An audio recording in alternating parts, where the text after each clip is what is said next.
Esta es la clase magistral de la unidad 3. Se desarrollará el tema de regresión lineal simple. Desde el punto de vista formal, cómo se construye la ecuación de la recta, sus coeficientes, la evaluación de los supuestos para la aplicación de esta técnica estadística, la evaluación de la capacidad predictiva del modelo o bondad de ajuste y el uso a través de la generación de intervalos de confianza e intervalos de predicción. Cuando se determina la relación entre dos variables cuantitativas, puede utilizarse tanto la correlación como la regresión. Estas técnicas tienen mucho en común, sin embargo representan estrategias distintas de aproximación al estudio de las relaciones entre las variables. Por un lado, la regresión sirve para hacer predicciones del valor de una variable a partir de los datos de otra variable, mientras que la correlación simplemente estima la intensidad con que estas dos variables se asocian. Recordemos que cuando hablamos de correlación hablamos de relaciones simétricas, es decir, aquellas en las que no hay un rol de variable dependiente e independiente. Simplemente decimos estas dos variables están relacionadas. Pero en la regresión sí vamos a establecer una variable independiente y una variable dependiente. Los valores que tome esa variable dependiente van a depender o van a variar en función de los cambios en la variable independiente. La regresión lineal simple es útil para explicar la variación de una variable como consecuencia de su relación con otra variable considerada como predictora o variable explicativa. Se trata de la formalización matemática de la relación entre una variable predictora y una variable respuesta de naturaleza cuantitativa, de la cual puede predecirse el valor promedio que ésta toma en función de cambios en la variable predictora. La relación entre estas variables, además, es de naturaleza lineal, aunque como veremos en las siguientes unidades, las extensiones del modelo permiten estudiar las relaciones no lineales. Veamos algunos ejemplos. Predicción de ventas totales a partir del precio de combustibles. Rendimiento de un proceso químico predicho a partir de la temperatura de operación. Predecir la concentración de una sustancia en solución a partir de la absorbancia medida a través de un espectrofotómetro. Explicar las semanas de embarazo transcurridas hasta la resolución del embarazo en función de una medición ultrasonográfica que se conoce como longitud cervical. Estos ejemplos nos muestran que la variable de respuesta es cuantitativa, si vamos a aplicar la regresión lineal simple. Recordemos de la unidad 1 que existen otros métodos para modelar estas variables cuantitativas. Pero en la regresión lineal simple un requisito es la variable de respuesta es cuantitativa. Por otro lado, todas las variables independientes que estamos analizando, precio de combustibles, temperatura de operación, medición de absorbancia, medición de la longitud cervical, son variables cuantitativas también.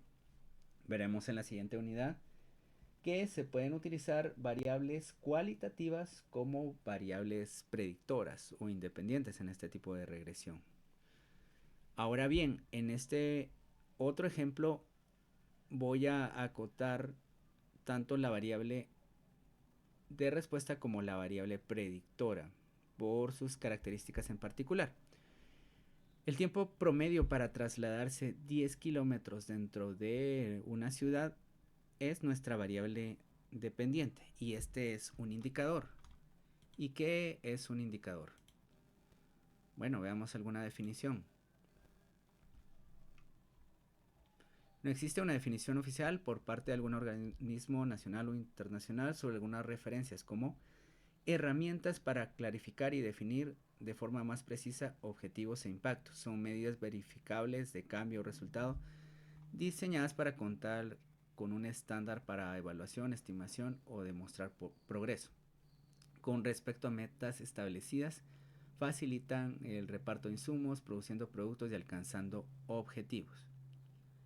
Pues bien, aquí la meta establecida es que se realice un traslado de 10 kilómetros dentro de una ciudad. Esto podría ser 10 kilómetros en una de las avenidas más transitadas y cuánto tomará, por ejemplo, un automóvil en promedio en trasladarse esos 10 kilómetros dentro de la ciudad. Esta ya no es una variable como predicción de ventas, rendimiento de un proceso. Se establece una meta y cuánto transcurre en tiempo para cumplir con esa meta, que sería el traslado de 10 kilómetros. Por eso este es un indicador. Y por el otro lado, la acotación que haré para la variable independiente es la siguiente. Vemos que está diciendo que esas mediciones se toman en diferentes ciudades, ¿ya? A partir de la cantidad de vehículos. La variable independiente en este caso es la cantidad de vehículos de circulación en diferentes ciudades. Podría ser que en una ciudad haya una cantidad de vehículos de 1.200.000, como más o menos se estima en Guatemala. En otra, una cantidad de 4 millones, como podría ser en Bogotá. Pero ¿qué hubiera ocurrido si esas mediciones se hubieran hecho en diferentes años? Año 2012 a 2023. Bien, entonces podríamos pensar que los valores que toma la variable de respuesta podrían estar autocorrelacionados. ¿Por qué? Porque la cantidad de vehículos en circulación en el año 2022 va a estar relacionada con la cantidad de vehículos del año 2021 y la cantidad de años o de vehículos en circulación en el año 2024 también está relacionada con la cantidad de vehículos que habían en 2023, más esos otros que se sumen y esos otros que vayan quedando fuera de circulación. De manera que para estos casos, que puede tratarse como una investigación longitudinal, esto es medir la misma variable, en este caso la cantidad de vehículos en diferentes momentos del tiempo, pero en esa misma ciudad, esto se conoce como una evaluación de medidas repetidas. La unidad muestral es, por ejemplo, la ciudad de Guatemala. Y lo que se está haciendo es evaluar esa variable cantidad de vehículos en esa misma unidad muestral en diferentes ocasiones. Y esto también es una investigación longitudinal. La investigación transversal, recordamos que era la medición en la unidad muestral de la variable de interés una sola vez. Pero si esa variable de interés la medimos en diferentes ocasiones, en el tiempo podría ser, tenemos una investigación longitudinal o de medidas repetidas. Para estos casos no se recomienda utilizar la regresión lineal simple porque generalmente no se va a cumplir con uno de los supuestos que se conoce como la ausencia de autocorrelación. Estas series de datos van a estar autocorrelacionadas. Ya se explicó por qué. Y para eso se pueden utilizar otras alternativas como el uso de series de tiempo, si es que podemos dividir cada uno de esos años en diferentes periodos como meses, trimestres o semestres, o si podemos aplicar también el modelo lineal generalizado de efectos mixtos o las ecuaciones de estimación generalizada. Esta regresión lineal simple entonces se utiliza en investigación transversal, como ya se había dicho anteriormente. Ahora ya estamos explorando cuál es la causa, la autocorrelación. Otro ejemplo que va a ser relevante tiene que ver con la regresión logística, que se utiliza para variables cualitativas. Esta puede utilizarse tanto en estudios retrospectivos, que se conocen como de casos y controles, como en estudios de tipo transversal. Pero en estudios prospectivos, longitudinales prospectivos, posiblemente tenemos otras alternativas, como la regresión binomial negativa o una que se conoce como regresión de Cox, donde se está haciendo la predicción de tiempo al evento. Es decir, que el evento haya ocurrido o no y la medición del tiempo en el que haya ocurrido. Otra variable que podría tomarse como un indicador. Pero bueno, lo importante es recordar que la regresión logística, la regresión lineal simple son modelos que se aplican para investigaciones transversales. Cuando desde antes de hacer la investigación podríamos sospechar que los valores van a estar autocorrelacionados, entonces deberíamos de evaluar otras alternativas como las que ya comenté. Ahora vamos a ver acá cuál es la ecuación de la regresión lineal simple. En esta regresión lineal simple los datos se intentan ajustar a una línea recta de ecuación. Y es igual a A más Bx, donde A es la ordenada en el origen y B es la pendiente. Esto podría ser también B sub 0 y B sub 1. Esas son diferentes formas de hacer referencia al intercepto y a la pendiente. La variable x no necesariamente es aleatoria, ya que en muchas ocasiones el investigador fija sus valores. En cambio, y sí es una variable aleatoria. ¿Y qué queremos decir con esto? Bueno, ocurre que en ciertas investigaciones, en investigación experimental sobre todo, hay valores particulares para una variable que es cuantitativa. Veamos un ejemplo, las dosis que se prueban, en las que se prueba la efectividad de un tratamiento. Generalmente no se van a probar dosis aleatorias, sino dosis fijadas. Un medicamento a una dosis de 16 miligramos o a una dosis fijada de 32 miligramos o a otro múltiplo de esa dosis de 16 miligramos. De manera que esa variable es cuantitativa, pero se está manejando de forma no aleatoria.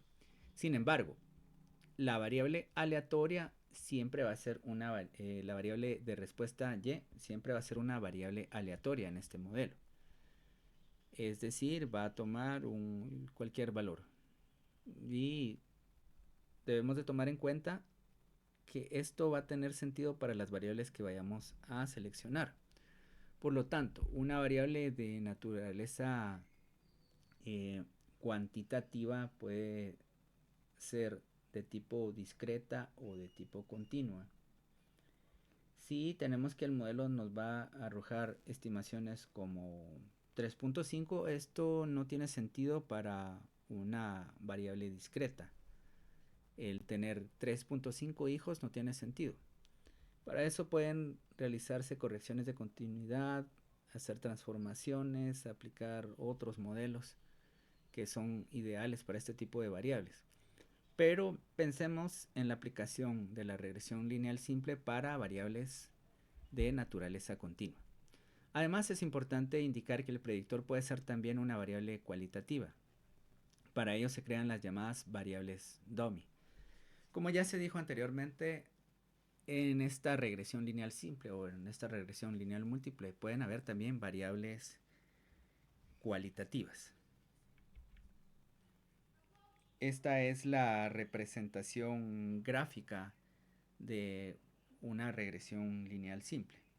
Y vamos a seguir trabajando con este modelo a medida que desarrollemos la formalización del modelo. Aquí tenemos la regresión poblacional y la regresión muestral.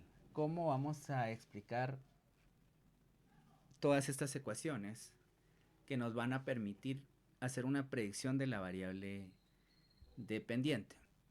Si volvemos a nuestro modelo, en el cual el tiempo promedio para trasladarse 10 kilómetros dentro de una ciudad va a ser la variable de respuesta y x va a corresponder a la cantidad de vehículos de circulación en diferentes ciudades, entonces tenemos que la variable dependiente va a poder predecirse a través de un modelo de regresión lineal simple si se cumplen los supuestos de los cuales vamos a hablar posteriormente. De primero, pues ya entendemos que si estamos hablando de regresión lineal y simple, ahí van a haber dos coeficientes y esta relación debería de ser lineal. Más adelante vamos a ver cómo podemos evaluar si esa relación es o no lineal, pero en primera instancia partimos de un recurso que ya conocemos como es la gráfica de dispersión. Entonces el valor que va a tomar esa variable dependiente va a depender de dos componentes, un componente aleatorio, que es el error, y un componente lineal. Como dijimos, en la regresión lineal simple hay dos coeficientes. Está el intercepto, que es el punto donde la recta cruza el eje vertical. Estamos hablando de una ecuación de la recta con una pendiente diferente de 0. Y esto también es el valor que va a tomar la variable dependiente cuando la variable independiente toma el valor de 0.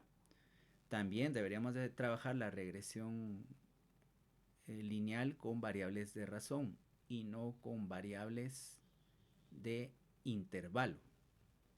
Estamos viendo acá que se está definiendo la posibilidad de un valor 0 y esto solo es posible para las variables de razón. Existen otras alternativas para trabajar con variables de intervalo. Puede trabajarse conociendo las limitaciones, sin embargo lo ideal es utilizar la regresión lineal simple o múltiple para la predicción de variables cuantitativas continuas de razón. Bueno, perfecto. Ahora tenemos que este componente lineal, como habíamos dicho, incluye al intercepto, que se conoce como beta sub 0, y a la pendiente, que va a ser beta sub 1. Y esto es la cantidad con la cual y cambia por cada unidad en x. Es lo que va a aportar a la variable dependiente.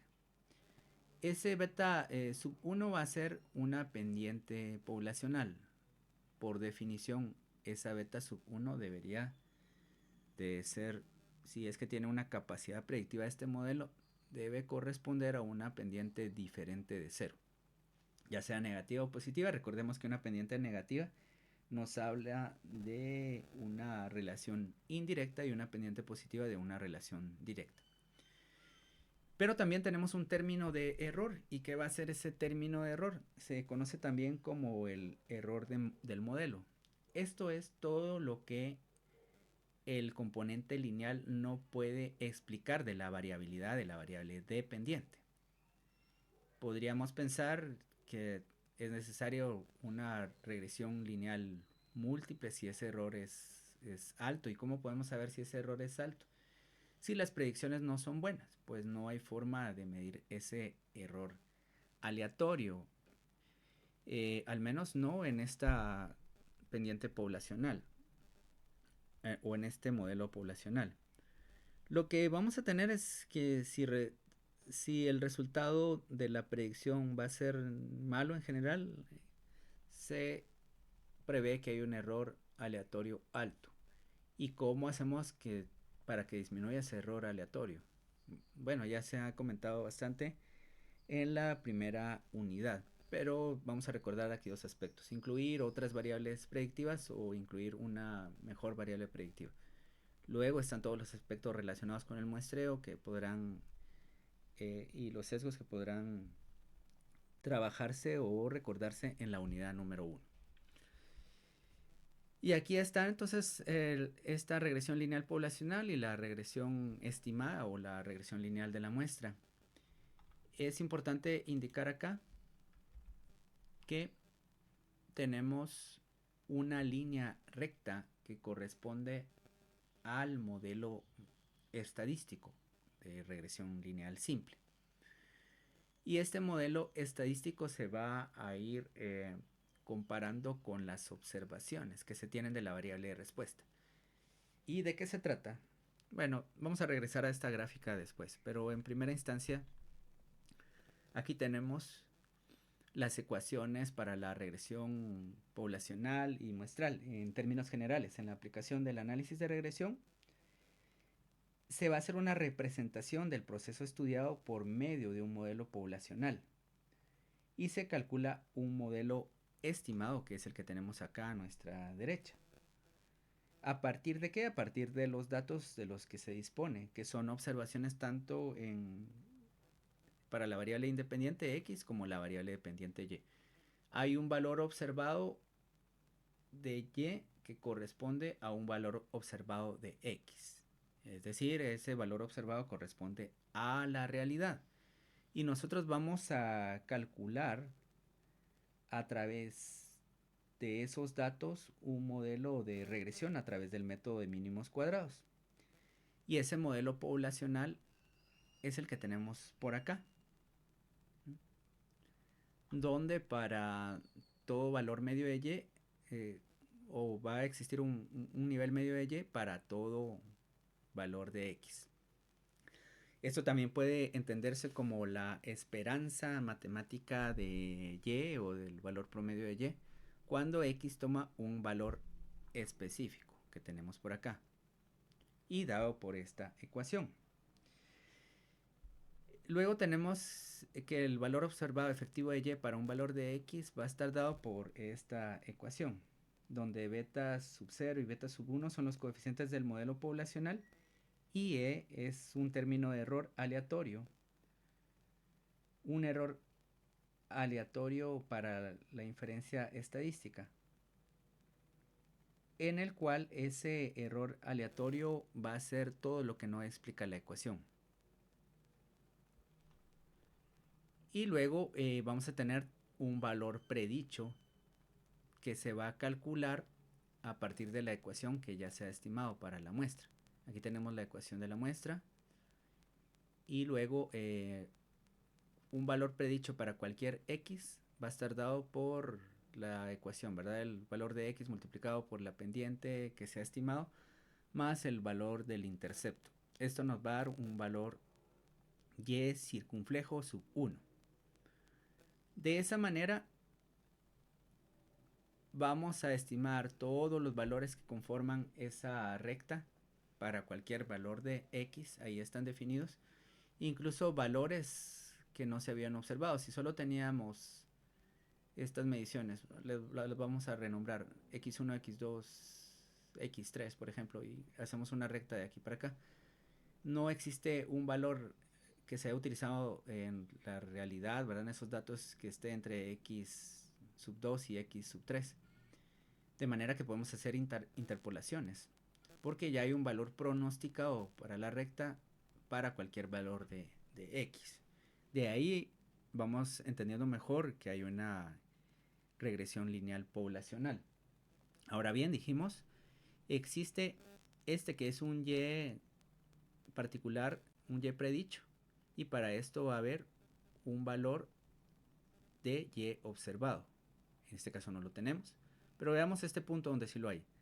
X sub 2. Para x sub 2 tenemos un valor predicho que pasa sobre la recta, pero un valor observado, un valor que en la realidad se observó que es mayor al valor predicho. La diferencia entre el valor predicho y el valor observado es otro término que se conoce como el residual. Estos términos son importantes porque tenemos el valor predicho, que va a ser y sub i circunflejo, y el valor observado, que sería y sub i. Luego tenemos un residual que es un e sub i. Y este residual es la diferencia entre el valor predicho de y de la recta y de la regresión y el valor observado sub i. Es importante señalar en este punto que si bien el error del modelo correspondía a todo lo que no fue explicado por el componente lineal beta sub 0 y beta sub 1, por esto multiplicado por la variable de respuesta para un valor xi, ahora en el modelo estimado es algo más complejo, que contiene la medida combinada del error del modelo poblacional, es decir, podría ser la falta de una variable predictora o varias variables predictoras o de una mejor variable predictora teóricamente, los errores de estimación que se conocen como los errores estándar tanto para beta sub 0 y beta sub 1, y finalmente los errores de la estimación del valor predicho, que es esto, ¿no? La diferencia entre el valor observado y el predicho. Recordemos, en la regresión poblacional, cuando tenemos esta ecuación, este término de error significa todo lo que no explica la variabilidad del modelo, este componente lineal.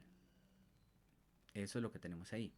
Mientras que este E sub 1 ya tiene otro significado. Esto es lo que no se explica por la componente lineal del modelo o por el predictor que se ha incluido en otros términos, más el error de estimación de beta sub 0 y beta sub 1, errores estándar, y finalmente la diferencia entre el error observado y el error predicho. Bien, y el método de mínimos cuadrados es uno de los métodos más utilizados para poder hacer esta estimación, pero existen otros métodos de los cuales hablaremos en la última unidad de este curso. El método de mínimos cuadrados es, en términos generales, un procedimiento para estimar los parámetros de un modelo de regresión que minimiza los errores de ajuste del modelo. Esto es, todas las distancias que existen entre los valores observados y todos los posibles modelos que se puedan trazar en torno a esos puntos u observaciones. En el modelo de regresión por mínimos cuadrados suponemos que se seleccionan valores de la variable independiente x sub i y para cada x sub i existe una media poblacional de y. Los valores observados de y sub i contienen la media y la desviación aleatoria e sub 1. Se observa un conjunto de n x sub i, y sub i puntos y se utiliza para obtener estimaciones de los coeficientes del modelo utilizando el método de mínimos cuadrados. De esta ecuación, que es la ecuación de la recta de regresión poblacional, se despejan los errores, se elevan al cuadrado y se suman obteniendo esta otra ecuación. Luego el otro procedimiento que no se va a explicar en esta conferencia se hace a través de una derivación. Dejaré una literatura para poder consultar el proceso de derivación que nos permite hacer la estimación del parámetro del intercepto y de la pendiente poblacional, beta sub 0, beta sub 1, donde a partir de esta notación, esto va a diferir dependiendo de los libros, pero lo vamos a ver de otra forma, se van a obtener estas ecuaciones para hacer la estimación de los parámetros que nos permiten llegar a estos coeficientes. Y pues ya sabemos de que esta es la media de la variable, la media muestral de la variable x y esta de la variable y. Y pues voy a ahondar más esto con la explicación del coeficiente de determinación y utilizando otra notación. El método de mínimos cuadrados obtiene estimaciones de los coeficientes, ahora bien, a y b en el modelo, o podrían ser beta sub 0 o beta sub 1. Recordemos que en diferentes libros que podamos consultar vamos a encontrar estas diferentes notaciones. Voy a utilizar una notación particular, sin embargo es importante recordar que la consulta de diferentes fuentes de literarias de estadística nos permite entender muchas veces mejor el problema. No entendimos esta parte en ese libro, acudimos a otro libro. Y por eso yo les comentaba en el complemento de la primera unidad que acudía a diferentes fuentes para desarrollar cada una de estas conferencias magistrales. Y entonces aquí tenemos que el valor que va a tener un valor que de la variable de respuesta, un valor predicho de la variable de respuesta y circunflejo sub i va a estar dado por el valor del intercepto más el producto de x sub i por la pendiente de esta recta. Minimizando la suma de cuadrados del error, se tiene esto que se conoce como la suma de cuadrados del error o la suma de cuadrados residual, que es la sumatoria de cada uno de los valores observados para y sub i, menos su valor correspondiente estimado a través de, o predicho a través de la ecuación, esto al cuadrado. Los coeficientes del intercepto y de la pendiente se eligen de tal manera que se minimice esta cantidad. La suma de cuadrados es otra forma de ver esta suma de cuadrados. Entonces, para términos generales y para comprender mejor lo que tenemos por acá, el estimador del coeficiente resultante va a ser beta, la sumatoria de la resta de x sub i menos la media de x multiplicado por y sub i menos la media de y, ese producto, la sumatoria de ese producto, lo cual, como vamos a recordar, es la covarianza de xy. Regresen al concepto de covarianza en la unidad número 2 y vamos a ver que esto es la covarianza. No se están incluyendo los n's porque en los dos, tanto en la parte del numerador como en el denominador, se tienen esas divisiones dentro de n. Y luego la varianza que tenemos por acá, que corresponde la varianza de la variable x, que va a corresponder a la sumatoria de las diferencias entre x sub i y la media de x al cuadrado, o sx al cuadrado. Ese va a ser entonces el coeficiente de la pendiente. Si tenemos la covarianza de xy y la varianza de x, podemos calcular fácilmente esta pendiente de la ecuación de la recta. Como veremos en el desarrollo con Excel, ahí una vez calculados estos otros estadísticos, podemos obtener rápidamente a beta. Alfa o intercepto, entonces va a depender del valor que se haya calculado para beta. Entonces tenemos aquí que alfa va a ser igual a la media de la variable de respuesta menos el producto de la media de la variable x por beta o pendiente. Bien, entonces acá vamos a empezar a trabajar con la bondad de ajuste del modelo. De esta forma se van a entender mejor las relaciones que existen entre todos estos términos.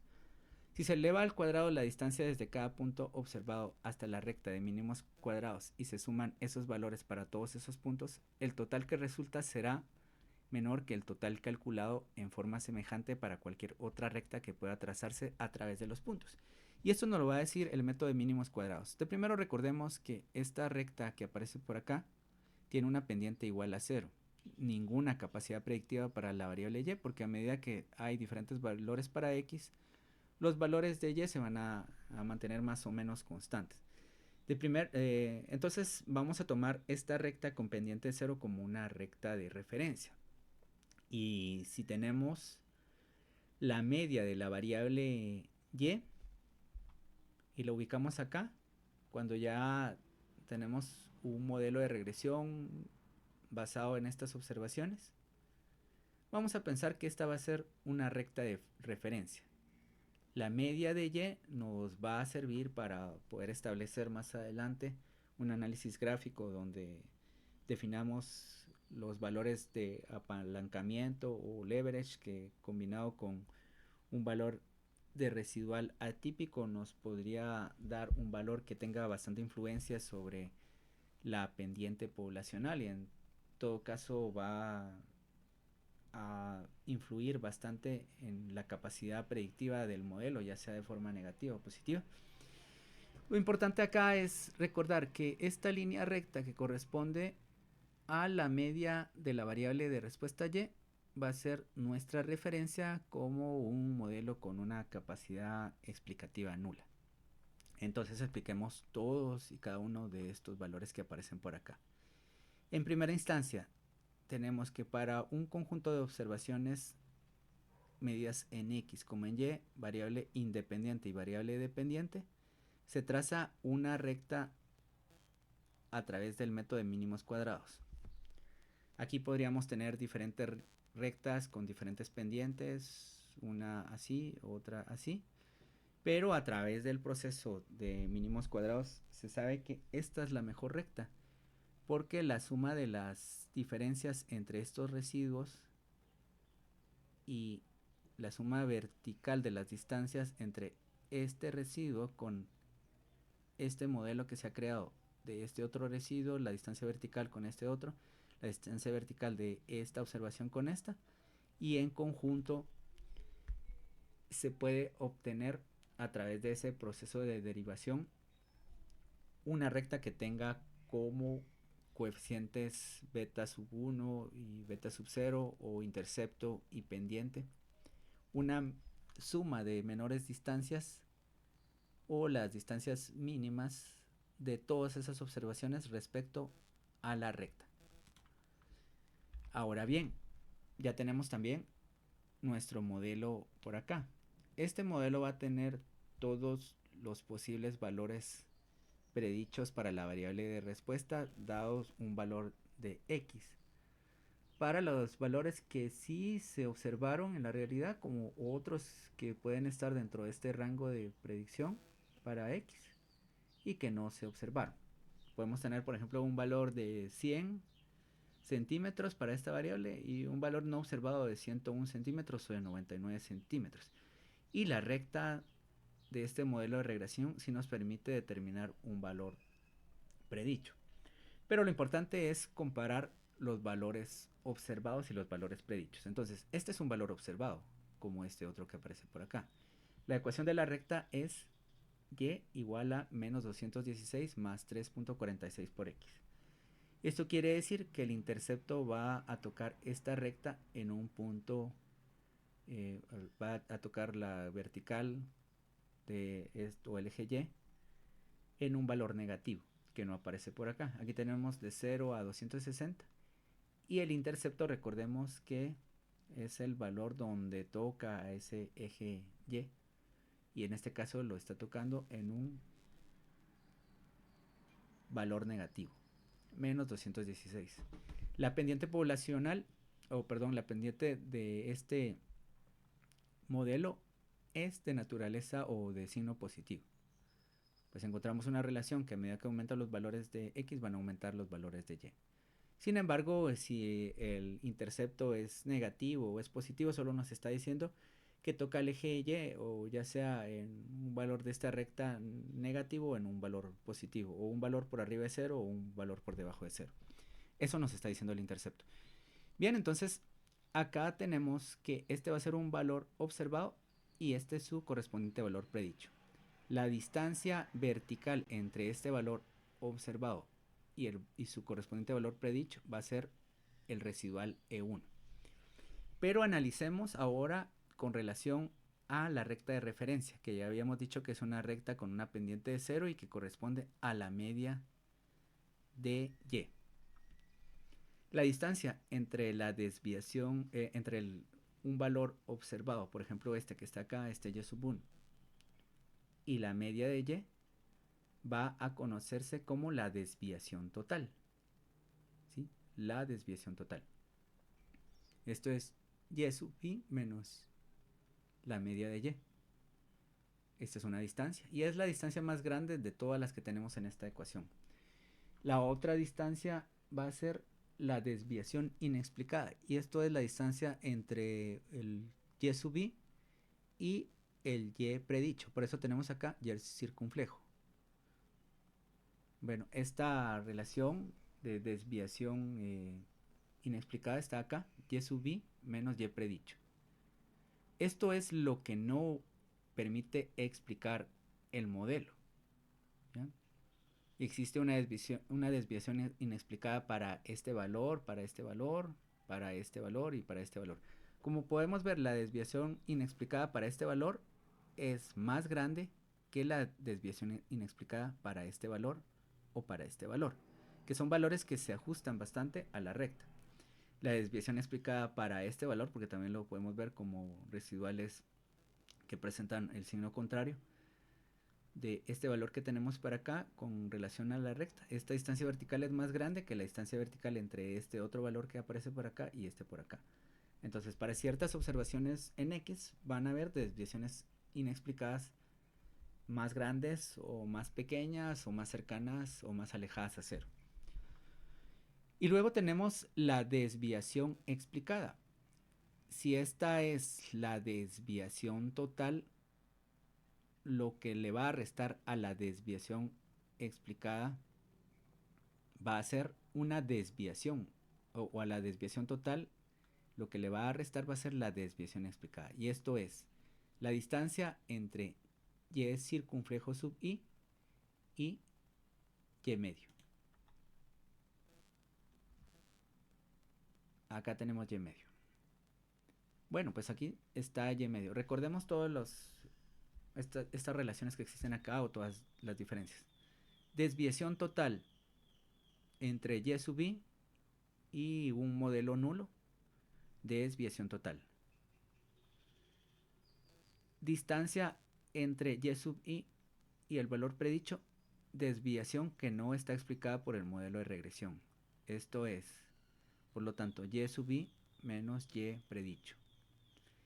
Distancia entre el valor predicho y la media, es decir, y circunflejo menos y media, va a ser la desviación explicada. Aquí podríamos decir, bueno, si la desviación inexplicada es tan grande como la desviación inexplicada es tan grande como la desviación explicada, este modelo no sirve, pero esto es para esta observación. Recordemos que todo esto va a trabajarse en conjunto. Por lo tanto, necesitamos sumar todas esas desviaciones inexplicadas y explicadas y estimar la desviación total de todos estos puntos y no solo de puntos particulares. Y como bien había dicho, la desviación inexplicada para este punto es mayor que para ese punto y este es mayor para cualquiera de esos dos puntos. Dicho esto, ya viendo las cosas desde una forma intuitiva, podemos pensar que la relación entre estas tres sumas de valores al cuadrado se expresa como la suma de cuadrados total, que va a ser igual a la suma de cuadrados de la regresión más la suma de cuadrados residual. Esto es lo mismo que tenemos acá, pero no ya solo para un valor particular, sino para todos los valores. El coeficiente de determinación es una medida de la proporción de la varianza explicada por el modelo de regresión respecto a la varianza total de la variable independiente o la proporción de la suma de cuadrados de la regresión respecto a la suma total de cuadrados. Esto es, r al cuadrado va a ser igual a la suma de cuadrados de la regresión, o sea, la suma de cuadrados de lo que explica la regresión dividido dentro de la suma de cuadrados total. También podríamos analizarlo desde este punto de vista con una de las observaciones. Esta observación tiene acá una distancia o desviación inexplicada que va de aquí para acá, de aquí para la recta, mientras que su desviación explicada, que va a ser la distancia desde este punto hasta la recta, es mayor. Y la desviación total, pues, va a ser el valor desde esta observación hasta la media. De manera que para este punto en particular, el ajuste no fue muy bueno. ¿Por qué? Porque si dividimos la desviación explicada, que es esta, dentro de la desviación total, nos va a dar cierto valor, ¿sí? Pero todo esto no se ha explicado. Ese podría ser un coeficiente de determinación para ese punto en particular. Analicemos este otro punto que aparece por acá. O este que está acá. Este que está acá. De manera, su desviación inexplicada es esta. Su desviación explicada es esta otra. Entonces tenemos que la desviación total va a ser esta otra que está acá. Es como decir que la desviación explicada es casi del mismo tamaño que la desviación total. Esto quiere decir que para este punto hay un buen ajuste, porque la ecuación me explica la mayoría de la variabilidad de la variable y en ese punto con relación a la variación total que corresponde a la distancia entre el y observado y la media de esta y que corresponde al peor modelo.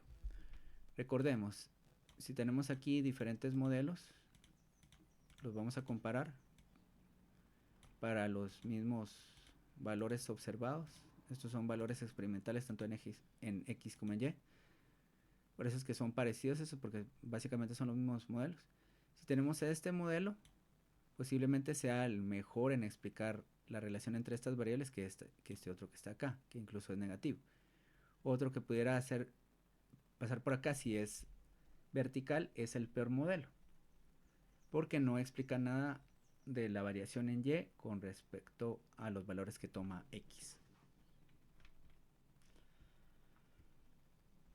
Aquí tenemos también que otra forma de ver el coeficiente de determinación es la sumatoria de cada una de las observaciones predichas menos la media, y esto es la, las variaciones explicadas, la sumatoria de esas variaciones explicadas al cuadrado para que pierdan los signos, si no se anularían y tendríamos un valor de 0, dentro de la sumatoria de las desviaciones totales, que corresponde a cualquier valor hacia su media, elevados otra vez al cuadrado. Esto dentro de esto nos va a dar un valor que varía entre 0 y 1,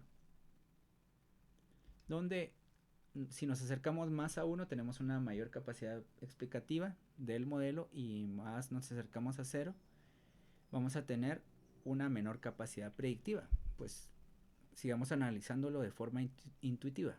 ¿Por qué?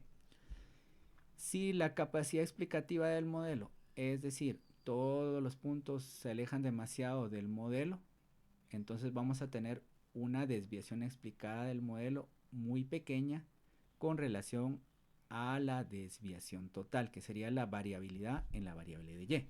De esta forma se puede entender mejor cómo funciona un coeficiente de determinación, tanto planteándolo para una observación particular como para el conjunto de observaciones que fueron utilizadas para calcular la regresión lineal. Y con esto vamos a empezar a trabajar ya con Excel. Bien, pues de primero ustedes pueden crear a partir de esta nube de puntos que la tenemos por acá, agregar una línea de tendencia, y esa línea de tendencia la van a definir como lineal o no, señalar la intersección, presentar la ecuación en el gráfico y presentar el R cuadrado. Y esto es lo que se ha hecho acá, donde nos aparece que y es igual a menos 0.5417 por x más el intercepto de 29.917. El R cuadrado que aparece acá, bueno, este es el que aparece por acá. Después revisaremos si es ese, ¿ok? De manera que la capacidad predictiva de este modelo lineal parece ser muy pobre, porque la desviación inexplicada va a ser generalmente mayor a la desviación explicada, o tomando en cuenta el conjunto de puntos, la suma de cuadrados residual, aquí vamos a saber que es mayor a la suma de cuadrados de la regresión. Y por lo tanto la suma de cuadrados de la regresión dividido de la suma de cuadrados total nos va a dar un valor bastante pequeño, porque el valor que tiene la suma de cuadrados de la regresión con relación a la suma de cuadrados total va a ser pequeña.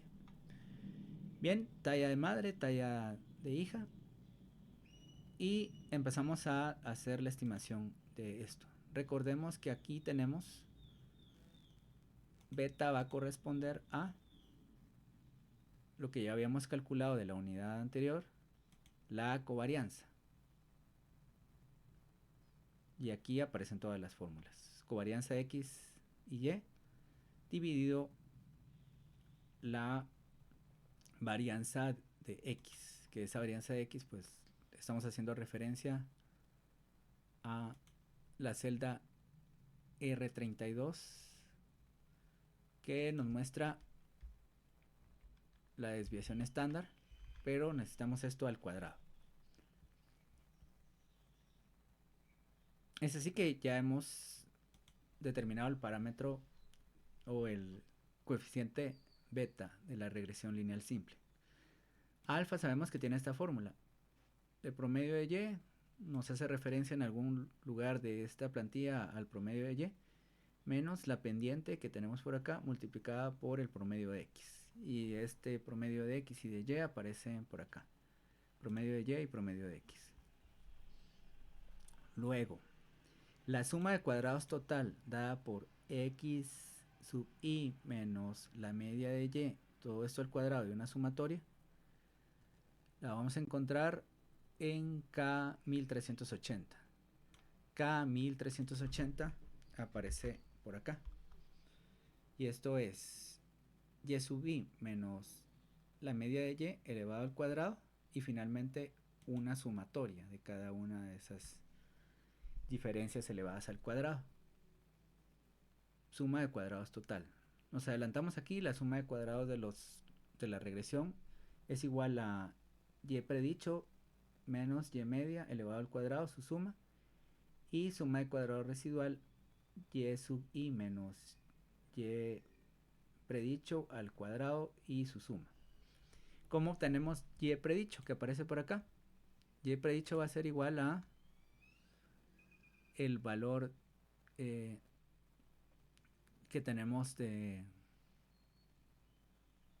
la predicción. Bueno, esto es aplicar la ecuación de la recta. Nos aparecen aquí unas celdas fijadas porque están haciendo referencia al intercepto A más la pendiente B multiplicada por la observación correspondiente a X sub I, que vamos a tener por acá, X sub I. De manera que así obtenemos Y predicho, aplicando la ecuación de la recta. Regresamos a estos cálculos para poder hacer el cálculo del coeficiente de determinación de una forma sencilla, y ahora ya lo entendemos mejor.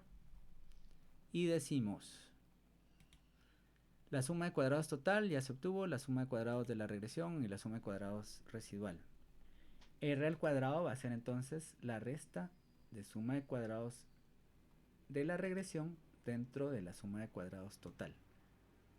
Esto nos da 0.24, lo cual tiene una pobre capacidad predictiva. Más adelante vamos a ver qué otros problemas tiene este ejemplo, pero estoy empezando por presentar el peor ejemplo para poder desarrollar la regresión lineal simple y decidir que en este caso no debería de utilizarse o debemos de hacer ciertas operaciones que vamos a ir aprendiendo y otros modelos que iremos aprendiendo en las siguientes unidades. Bien, entonces esa es la capacidad predictiva. O por otro lado también podemos decir que utilizar solo la talla de madres para predecir la talla de hijas va a ser algo que tenga una pobre capacidad predictiva. Tal vez necesitemos más variables y no solo esta. Recordemos que r al cuadrado, si le sacamos la raíz cuadrada, vamos a obtener el coeficiente de correlación. O sea, la raíz cuadrada de este me va a dar este coeficiente de correlación que ya se presentó por acá, 0.49. Este es el coeficiente de no determinación. 1 menos r al cuadrado va a ser 0.75. Eso es todo lo que no explica el modelo. O sea, la variabilidad de la variable y no es explicada en un 75%, ¿no? Sí es explicada en un 25% o 24% y no es explicada en un 76% por este modelo. Dejamos hasta aquí la explicación del coeficiente de determinación, pero sabemos también que existen otras formas de evaluar la bondad del ajuste del modelo, y esto es a través de pruebas de hipótesis. El ajuste de la regresión lo vamos a tener a través de otros modelos. A través de pruebas de hipótesis. Existe la prueba de hipótesis para la pendiente poblacional a través de un análisis de varianza o una distribución F, y también a través de la prueba de T. Bien, volviendo a los últimos detalles del coeficiente de determinación, el ajuste de la ecuación de regresión a los datos mejora cuando aumenta la suma de cuadrados de la regresión, como ya vimos de forma intuitiva, y a medida que disminuye la suma de cuadrados residual. El coeficiente de determinación es una medida descriptiva de la proporción o porcentaje de la variabilidad total que es explicada por el modelo o regresión. Otra forma de verlo es a 1 restarle el cociente de la suma de cuadrados residual dentro de la suma de cuadrados total. Y ya vimos que varía entre 0 y 1, y aquí tenemos diferentes coeficientes de determinación dependiendo de la nube de puntos que se nos está presentando. Este otro ejemplo es importante porque si bien el r cuadrado podría acercarse a 1, debemos todavía aplicar las otras pruebas de hipótesis para descartar si esa pendiente poblacional es igual a 0. O sea, podríamos tener un modelo donde los puntos estén muy cercanos a esta recta de pendiente 0. Sin embargo, Las otras pruebas de hipótesis nos permitirán determinar si esa pendiente difiere o no de cero.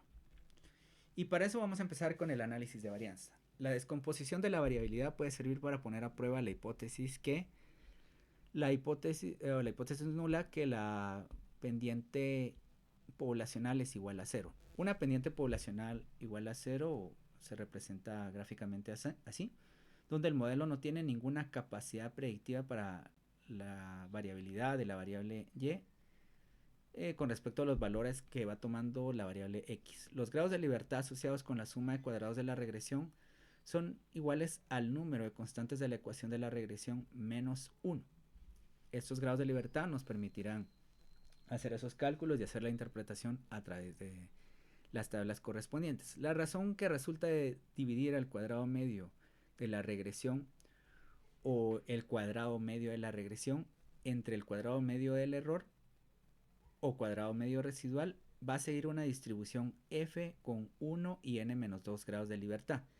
De manera que una f grande, o sea, una suma de cuadrados de la regresión dividido dentro de una suma durante un cuadrado medio del error o residuales, intuitivamente ahí deberíamos de tener una f grande, es decir, SMR dentro de SM residual. Estamos hablando de una ecuación con una mayor capacidad predictiva y por lo tanto un f grande. Un f grande va a aportar para el rechazo de esta hipótesis nula, donde beta sub 0, donde beta va a ser igual a 0. De manera que una f grande nos está hablando de un valor p bastante pequeño. Suficiente evidencia para rechazar esta hipótesis nula. Aquí tenemos entonces que SMR va a ser igual a la suma de cuadrados de la regresión dentro de 1, el SM o cuadrados medios residuales va a ser igual a la suma de cuadrados residuales dentro de los grados de libertad de los que ya se habló. N menos 2 grados de libertad por esos dos parámetros que tenemos. Sería el coeficiente de intercepto y el coeficiente del único predictor. Si tenemos entonces más predictores, vamos sumando ahí otro grado de libertad a medida que aumentan esos predictores. Esta distribución de f, pueden leer más sobre esto en una referencia que les voy a dejar. Va a ser cuadrados medios de la regresión dentro de los cuadrados medios residuales. Se rechaza si el valor de f es mayor o igual al valor crítico de f. Acá tenemos un ejemplo y cómo debería presentarse esto a través de un cuadro de APA. Deberíamos de presentar siempre la variable. Aquí tenemos una única variable que estalla la suma de cuadrados. Este es un análisis de varianza de la regresión. ¿Cuánto nos está aportando la suma de cuadrados, los grados de libertad para la variable que aparece acá, que sería esta variable, un grado de libertad? Suma de cuadrados, este serían los cuadrados medios. Es este valor que se calcula a partir de la suma de cuadrados dentro de 1. Es el mismo valor. Luego tenemos el otro término que serían los residuales. La descomposición de la varianza a partir de los residuales, y esto, la suma de cuadrados que corresponde acá, la suma de cuadrados residual con 1373 grados de libertad. Esto dividido entre esto me da el cuadrado medio residual, y 2236 dentro de 5 me va a dar un f de 435, un f alto. Tenemos que buscar el valor crítico en una tabla, lo cual lo vamos a ver de forma más rápida a través de una función de Excel. Y dado que ese f va a ser mayor al valor crítico, vamos a tener un valor estadísticamente significativo. Por lo tanto, podemos rechazar la hipótesis nula que la pendiente poblacional de este modelo es igual a 0. Aquí tenemos la suma de cuadrados total y los grados de libertad totales. Bien, vayamos a nuestra plantilla de Excel. Y aquí vamos a buscar estos cuadrados medios de la regresión y los cuadrados medios residuales. Bien, ¿cómo obtenemos los cuadrados medios de la regresión y el cuadrado medio residual? Para ello, pues hago referencia acá a la suma de cuadrados de la regresión dentro de un grado de libertad, la suma de cuadrados residuales el cuadrado medio residual se obtiene a partir de la suma de cuadrados residual dentro de los grados de libertad. Se encuentran aquí todas esas relaciones y estos valores que aparecen por acá. F lo vamos a obtener de dividir el cuadrado medio de la regresión dentro del cuadrado medio residual y ya tenemos este 435 que estaba en nuestro ejemplo. Grados de libertad de la regresión y grados de la libertad de los residuales que aparecen por acá. El valor crítico de f obtenido a través de una función inverso de f con la derecha, donde nos hace referencia a sería los grados de libertad de la regresión, los grados de libertad residuales y el valor de f que se calculó nos va a dar un 3.84.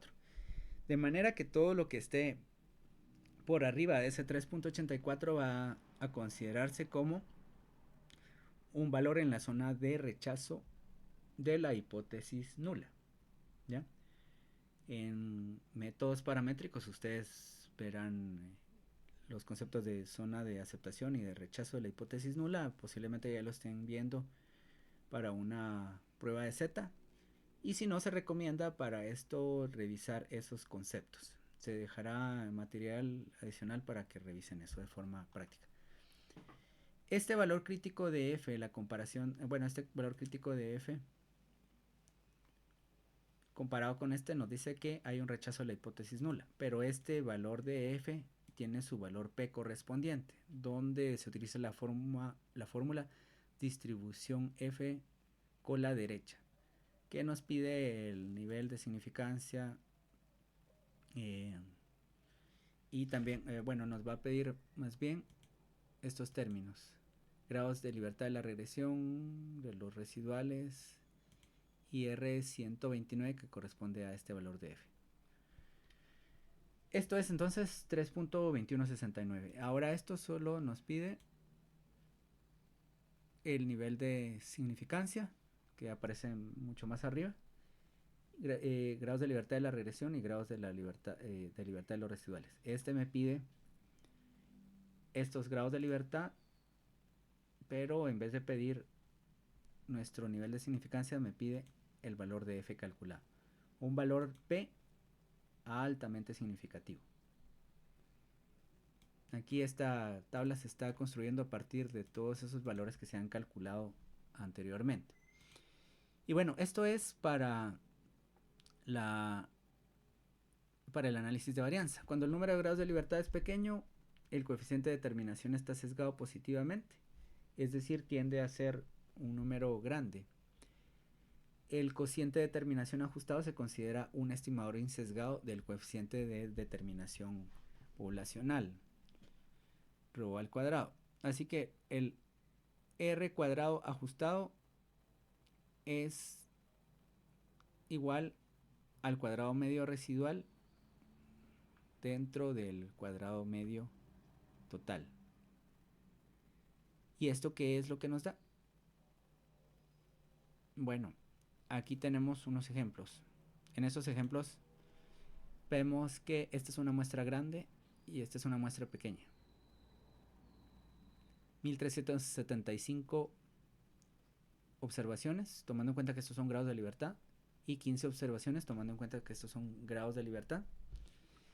El r cuadrado es 6.6997 y el r cuadrado ajustado es 0.6766. Decimos que este podría estar sesgado positivamente cuando tenemos un número pequeño de grados de libertad. Eso va a ser también tamaños de muestra más pequeños. Y vemos que la diferencia que hay entre el r cuadrado ajustado y el r cuadrado calculado es mayor que la que existe entre estos valores, punto 2408, punto 2402, puesto que tenemos muchos más grados de libertad. En general, el R cuadrado ajustado no sirve para nada para una regresión lineal simple. Vamos a ver que sí sirve a medida que vayamos agregando más coeficientes a la regresión, esto es, en una regresión lineal múltiple, donde se compara el R cuadrado ajustado con el R cuadrado calculado. Y una técnica consistirá entonces en, a medida que se vayan agregando o quitando ciertas variables de la ecuación, vamos a comparar el R cuadrado con el R cuadrado ajustado con y sin determinadas variables. Bien, esto del R cuadrado ajustado se entenderá mejor cuando trabajemos con regresión lineal múltiple. Y otra forma de evaluar la bondad de ajuste del modelo es a través de la prueba de t-student para la pendiente de la regresión. La prueba de t-student puede servir para poner a prueba esta misma hipótesis. La pendiente poblacional es igual a 0. Beta sub 1 es un estimador insesgado de beta poblacional sub 1. Un estimador insesgado de la varianza muestral es así. Sería la desviación o la varianza de este beta va a ser igual a la desviación o la varianza del error dividido n-1 multiplicado por la varianza de x. Y para contrastar la hipótesis se usa la t-student con n-2 grados de libertad, que sería t igual a la pendiente de la ecuación menos la pendiente poblacional, que estamos haciendo un contraste de que pendiente poblacional es igual a 0, por lo tanto esto va a ser igual a 0. Beta menos 0 dividido la desviación estándar de beta. ¿Y cómo se obtienen estos valores? Bueno, aquí están las fórmulas. Esto va a ser conocido como el error cuadrático medio. S al cuadrado es suma de cuadrado residual dividido los grados de libertad de la regresión lineal simple. El error estándar va a ser la raíz cuadrada de esto o la raíz cuadrada de la suma de cuadrado residual dividido estos grados de libertad.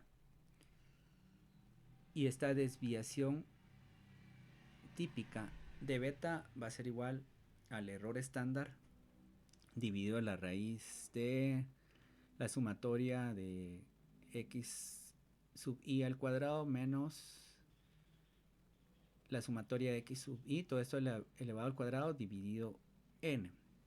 Podemos revisar todas las fórmulas y ver las relaciones que existen entre ellas para entender de una forma intuitiva cómo se van haciendo cada uno de los cálculos.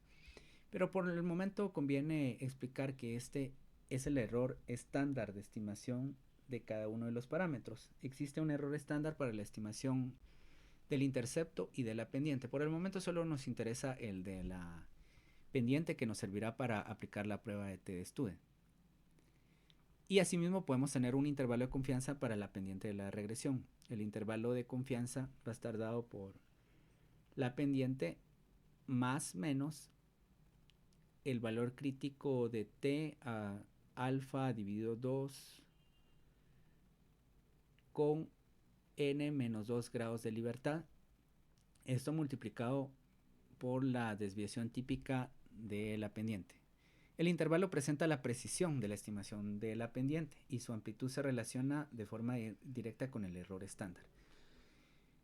Es decir, mayor error estándar o mayor desviación típica de la pendiente nos va a dar una mayor amplitud del intervalo. Es importante señalar que tanto la prueba de t-student como el cálculo del intervalo de confianza con las fórmulas anteriormente vistas tiene sentido si los errores de la regresión siguen una distribución normal y se cumplen los supuestos de la regresión. Bien, aquí vamos a ver un ejemplo y posteriormente veremos cómo se hace esto en Excel. Entonces, acá vamos a tener lo siguiente. En este ejemplo tenemos la prueba de hipótesis de t-student para la pendiente de talla, que es nuestra única variable predictora. Esto nos da un valor t de 20.87, lo cual con estos grados de libertad y nos va a dar un valor crítico, y aquí nos dice que este 20.87 está por arriba del valor crítico. Vamos a calcular el valor crítico en Excel. Por lo tanto, se rechaza la hipótesis nula y se concluye que la pendiente poblacional de esta variable es diferente de cero. Aquí se podrían hacer pruebas de una cola, pero en general se tiende a trabajar con pruebas de dos colas. Solo contrastamos la hipótesis que esta pendiente poblacional difiere de cero, y esta es una prueba de hipótesis de dos colas. Analizamos también los otros términos que ya se han visto. El R cuadrado que aparece acá con 1 y 1373 grados de libertad tiene un estadístico con un estadístico F de 435.5, aporta suficiente evidencia para el rechazo de la hipótesis nula que la pendiente poblacional es igual a cero desde el punto de vista de la prueba de F o análisis de varianza. R cuadrado ajustado y R cuadrado múltiple. Y el intervalo de confianza, que va de, para el caso de la variable predictora, de 0.49 a 0.59. Una cosa importante de este intervalo de confianza: si este tuviera un valor, si la pendiente poblacional fuera igual a 0, nos está diciendo que esto no tiene una capacidad predictiva o tiene una capacidad predictiva nula. En ese caso, el 0 estaría incluido en el intervalo de confianza. Aquí vemos entonces que para una recta numérica que va de 0.49 a 0.59, el 0 pues va a estar fuera de este intervalo, es decir, 0.00. 0 estará por acá, 0.00 o 0, y avanzamos hacia la derecha en esta recta de 0.49 a 0.59. 1 lo vamos a tener por acá y 0 por acá. El intervalo de confianza no incluye a este 0. Por lo tanto, o sea, no va de 0 a 0.59. Por lo tanto, también puede servir el intervalo de confianza no solo para evaluar la precisión de la estimación, que fue buena porque va de 0.49 a 0.59, 0.10 unidades de amplitud, sino que también puede servir para contrastar esa hipótesis. Si este intervalo de confianza incluye al 0, esto no tiene una buena capacidad predictiva. Recordemos en la correlación. Si ese intervalo de confianza, que ahora bien podría ir de -1 a +1, incluye un valor que pasa por 0, se considera que esa correlación es no significativa.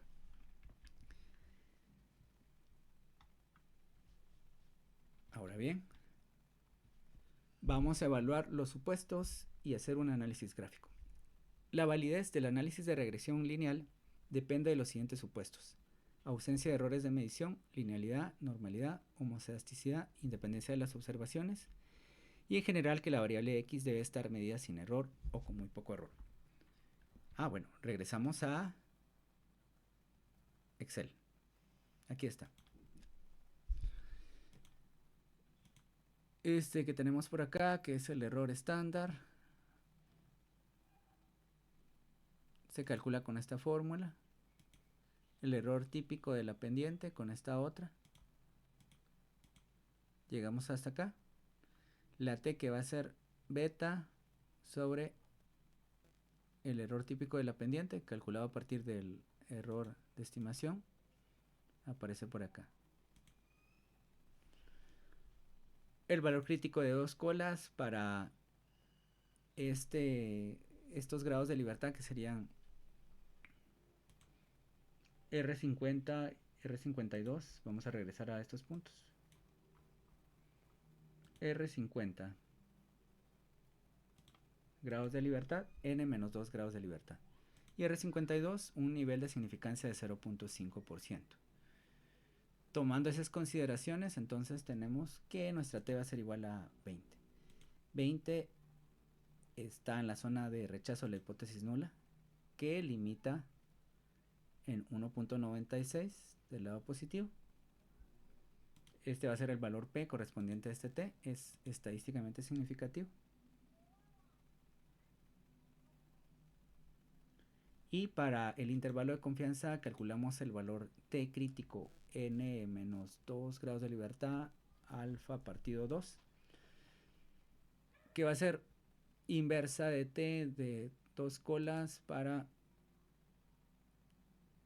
nuestro valor de grados de libertad particulares alfa 2. Bueno, acá tenemos entonces que el valor crítico es de 2.24. Este valor crítico de T se utiliza acá para generar el intervalo de confianza, que es la pendiente más menos este T crítico calculado a n-2 grados de libertad alfa partido 2, y esto multiplicado por la pendiente, es decir, el límite inferior va a estar dado por la pendiente menos T crítico por la desviación típica de la pendiente, nos va a dar este valor. Y otra vez beta más T crítico calculado acá multiplicado por la desviación típica de la pendiente, tenemos esto. Desviación típica de la pendiente es, podemos estar hablando de un error estándar de la estimación para la pendiente. Bien, ahora sí, a trabajar con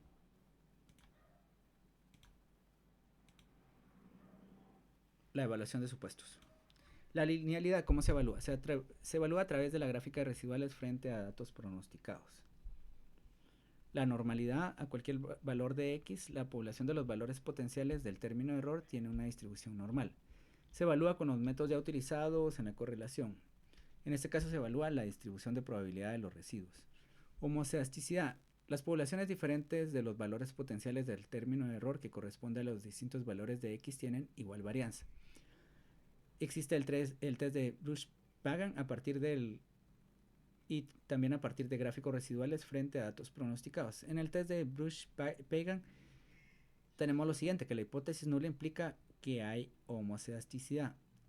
Por tanto, esta hipótesis no debería rechazarse para cumplir con el supuesto. En este ejemplo tenemos el estadístico BP con un grado de libertad y el valor P es 0.3797. Hipótesis nula. Hay homocedasticidad. Hipótesis alternativa. Hay heterocedasticidad. ¿Qué pasa acá? No se rechaza la hipótesis nula, entonces se cumple con el criterio de homocedasticidad. Otra forma de ver la linealidad es a través de los residuales. Aquí tenemos dos ejemplos, el ejemplo A y el ejemplo B. Es decir, estos son los residuales de dos regresiones. Aquí aparece circunferencia con relación a edad y aquí tasa de mortalidad con relación a tasa de alfabetización en mujeres. Vemos acá que R nos ayuda con identificar si hay tendencias. No deberían de haber tendencias de apertura, abanico, curvatura ni residuales demasiado grandes. Los residuales demasiado grandes se pueden buscar a través de los residuales estandarizados, que se consideran residuales estudentizados mayores a 2 o a 3 como residuales grandes y por lo tanto atípicos. Acá no vemos residuales grandes. La distribución parece ser simétrica. Por acá hay algunos valores que están marcados como valores atípicos. 21, 25, 27. Y acá tenemos la media de esos residuales que va a tender a 0. Bueno, esta tendencia, hay una ligera tendencia, pero despreciable. Por lo tanto, decimos que hay linealidad y que hay homocedasticidad. Este no es el mismo ejemplo que habíamos visto acá, pero posiblemente esto va a tener una recta similar a la que aparece por acá. O unos o una gráfica de residuales versus valores predichos similar.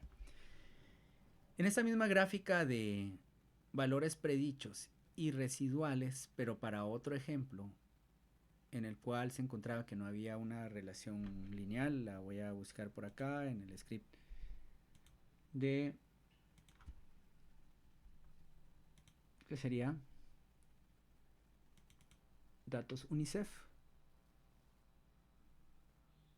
Voy a revisar de primero cuál es la gráfica de dispersión correspondiente, de manera que pueda visualizar a través de una gráfica de dispersión en primera instancia, antes de hacer este modelo de regresión, si existe algún problema con la linealidad.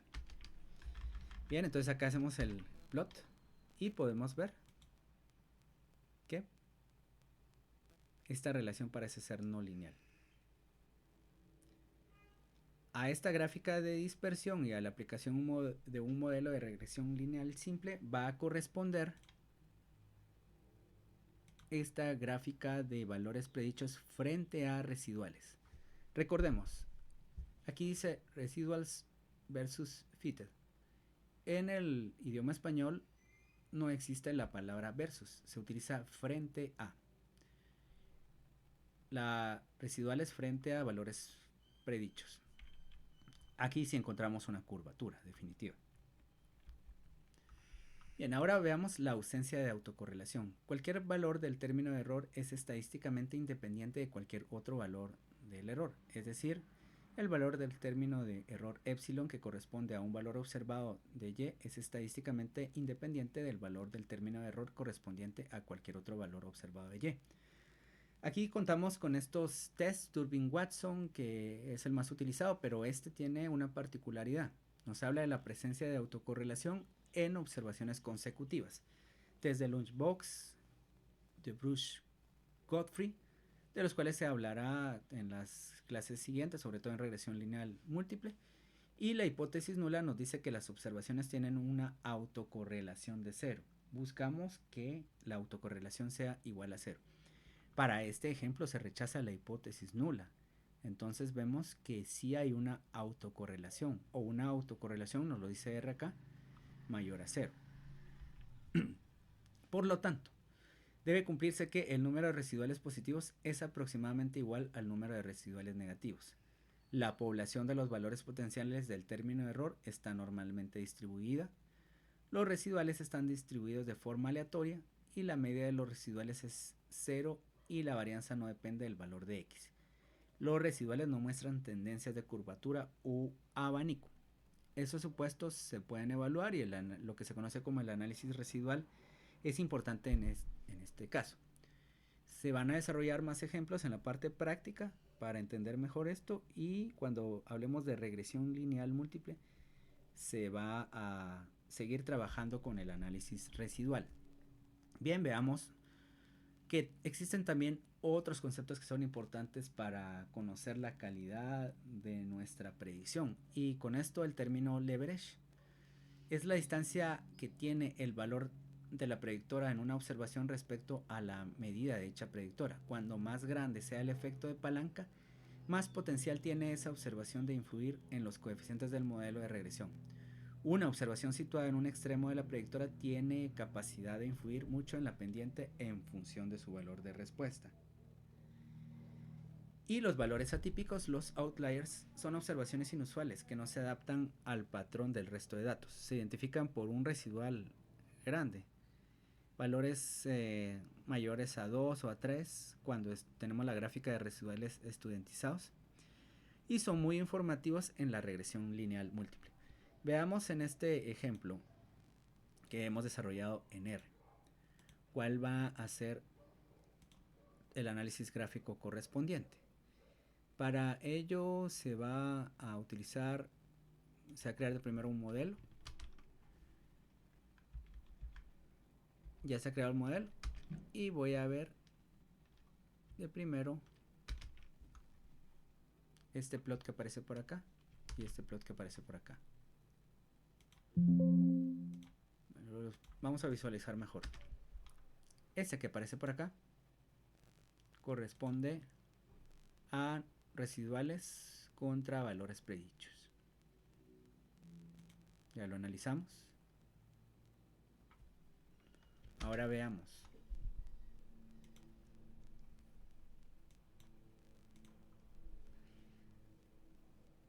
Residuales estandarizados o estudentizados. Por el momento no encontramos un residual que sea mayor a 2 o a 3, ya sea que tenga un valor negativo o positivo. Por lo tanto, por el momento podemos descartar que hayan valores atípicos importantes. Claro que los hay, estos se van a considerar valores atípicos. Pero valores atípicos que se consideran importantes para la calidad de nuestra predicción o para tomar en cuenta estos valores atípicos de hacer un estudio particular de esos valores atípicos, no lo tenemos. ¿Ok? Y si pedimos también este otro valor, eso sería la gráfica 4. Aquí vamos a tener la distancia de Cook, que es una combinación del average con los valores atípicos. Ya vamos a ver ahorita cómo se interpreta esta distancia de Cook. Estas son todas las observaciones, la observación 0, 1, 2, hasta todas las observaciones que hay.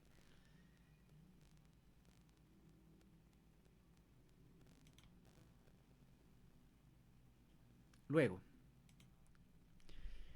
los outliers son informativos en la regresión lineal múltiple porque nos podrían decir de que debemos de considerar un término de interacción que veremos más adelante y por lo tanto retomaremos esto de los outliers en ese tema y porque posiblemente hayan algunas variables que no se hayan incluido en el modelo y que hacen falta.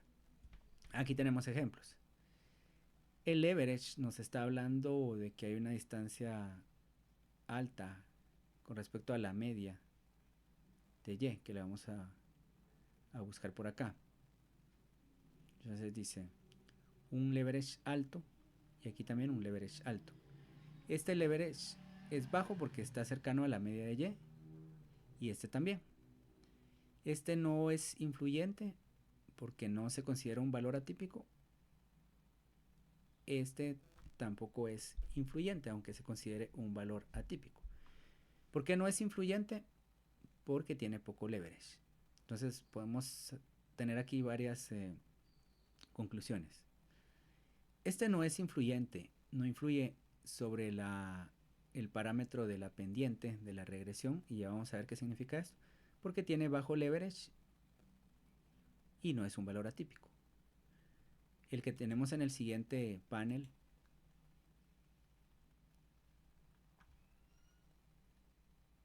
tiene bajo leverage y a pesar de ser un valor atípico no es influyente porque tiene bajo leverage. Este tiene un bajo leverage pero no se considera un valor atípico puesto que está cercano, como podemos ver, de la recta. Los valores que estén alejados de la recta como este se consideran valores atípicos. La distancia vertical hacia la recta lo hace que se considere un valor atípico.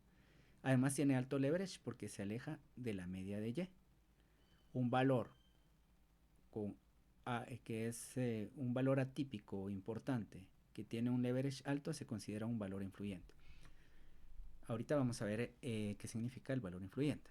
Los outliers, ¿verdad?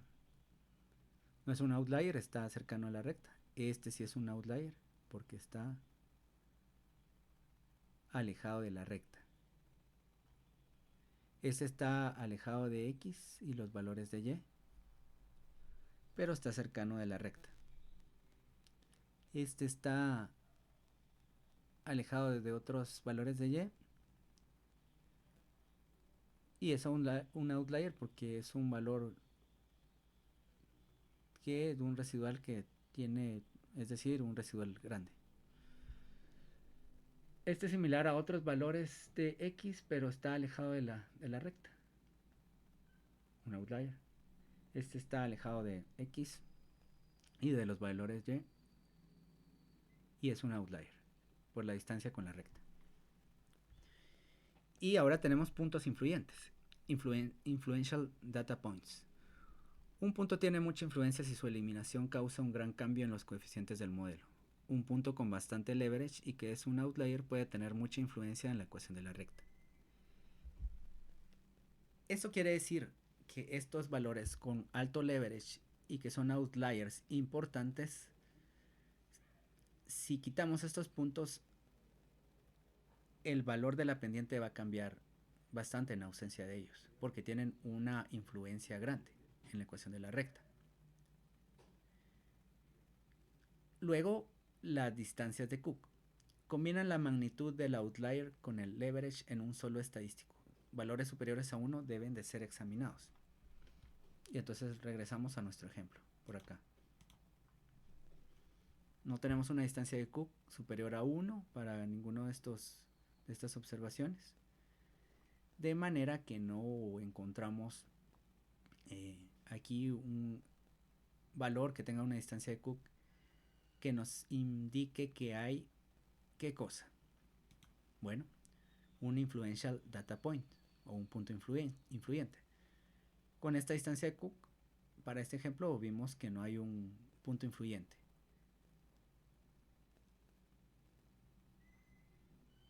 Ahora bien, vamos a tomar en cuenta el último tema,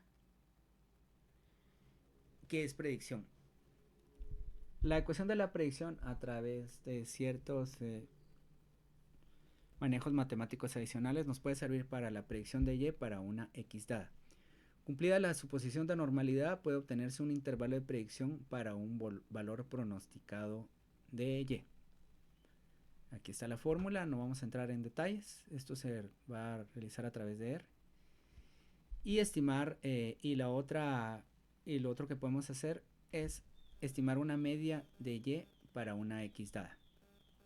En este ejemplo le vamos a llamar el intervalo de predicción y aquí le vamos a llamar el intervalo de confianza para estimar la media de y para una x dada. Estimar la media de la subpoblación de los valores de y que se suponen existen para algún valor particular de x. Acá entonces tenemos que para la predicción de y para una x dada,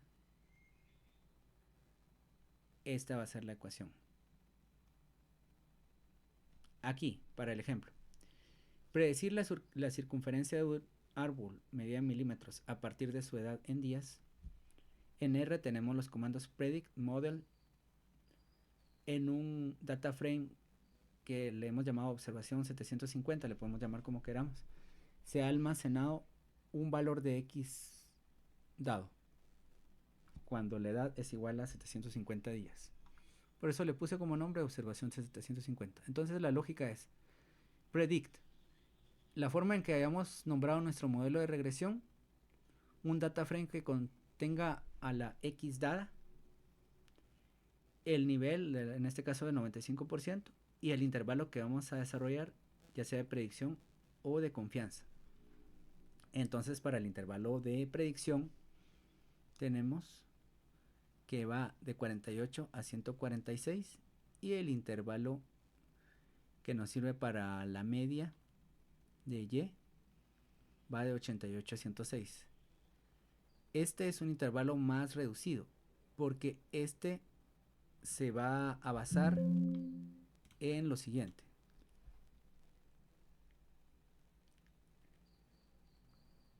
El intervalo de confianza para estimar la media de y para una x dada va a estar basado en todas las observaciones posibles cuando x tome ese valor.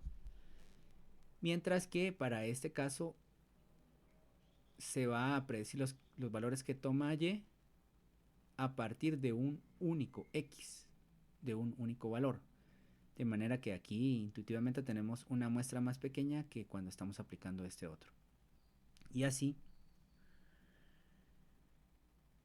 se interpreta el intervalo de predicción. Se tiene 95% de confianza de que los árboles con una edad de 750 días tendrán una circunferencia entre 48.41 a 146.54. ¿Y cómo se interpreta el intervalo de confianza para una media de y dada una x? Se tiene 95% de confianza que el intervalo individual contiene la media poblacional y que ésta está entre 88.81 a 106.14 milímetros. Bien, este tema pues también se va a estar ampliando en la regresión lineal múltiple. Y con eso hemos terminado la clase magistral.